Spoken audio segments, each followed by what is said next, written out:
Très bien, nous avons ici tous les outils que le Murphy R peut nous donner, à savoir le Spear Plunder, le Shortgun et la Tumor Crown.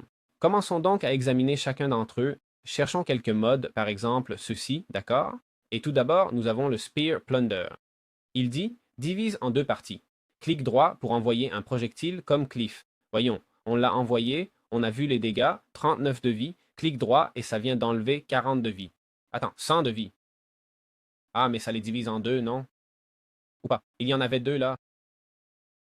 Ça enlève 50 de vie, hein? Et un peu, peut-être des dégâts de zone? Oui, oui, oui, et en plus des dégâts de zone. Ah, l'attaque est perçante.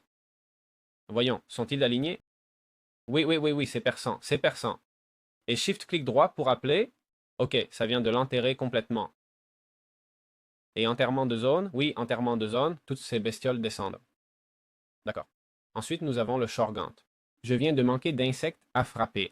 Ah, et tu les envoies en bas de façon permanente. Ensuite, il y a le Shorgant. Il dit clic droit pour envoyer plusieurs organes selon un motif aléatoire. Ok, important, cette attaque régénère. Vous voyez qu'il se régénère?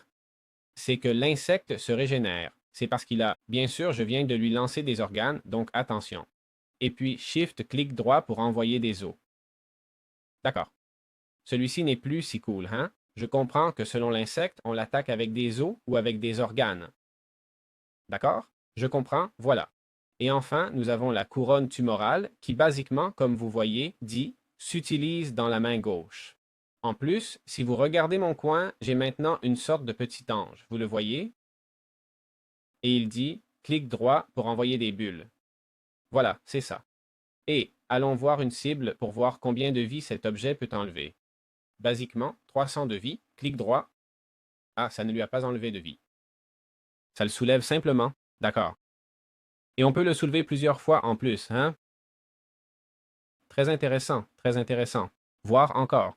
Ah, combien de vie vais-je lui enlever maintenant? Il avait 227. D'accord. Je ne peux plus le soulever du tout. Bon, voyons voir. C'est cool car ça neutralise l'adversaire plus que ça le soulève.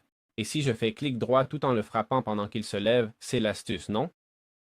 Je pense que c'est la bonne technique, non? Le soulever tout en le frappant. Et attention, la bulle semble aussi avoir un effet de zone. Hein? Au moins, la bulle vient de m'affecter moi-même. Voilà, c'est ce qu'on a.